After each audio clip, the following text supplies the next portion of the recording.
Hello everybody. Today, the third lectures. The title is the same. Why human life circulate and revolve. And if you can, please press subscribe. Normally, Eastern philosophy is a mixture of the pure philosophical and then fortune-telling concept. This study was more detailed and excellent benefit than Western astrology and the tarot divination. That is the Oriental philosophy. Today, them is to continue story with more philosophical and realistic depth. So, back to the main point.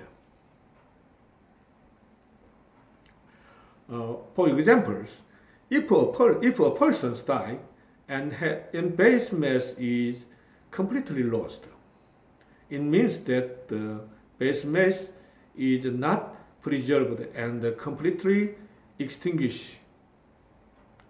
Then the universal would not exist. For the law of the universal are not operating normally, because the mass that pressure of by death cannot be preserved. However, the fact that this universe exists for over 13 billion years and is well maintained through the law of the conservation of the mass proof that this law is working extremely well.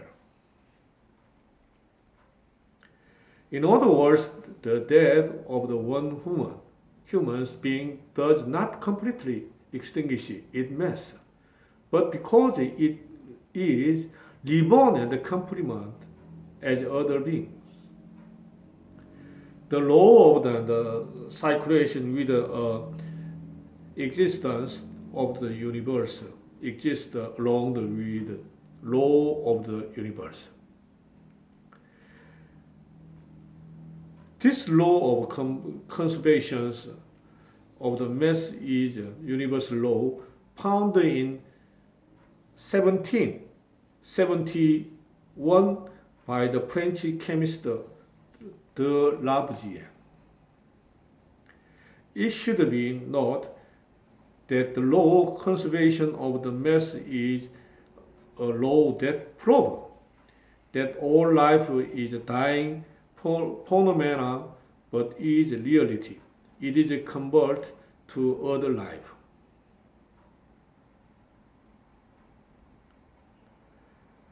The conversions to another life mass, in other words, the cycle of the life and the reincarnation of the human life. This law of the conservation of the mass unconditionally proves that human life is a reincarnation, and that all living things on the earth also start countless cycle of the life after the Big Bang and continue to this day. This fact tells us how we are born and live as human beings. We must never live a life of the bloom of the others. For obviously, all human beings are not to be born again as human beings. This is today best message of the life cycle and life rotation. And this chart is finished, and I hope to soon coming back. Thank you very much.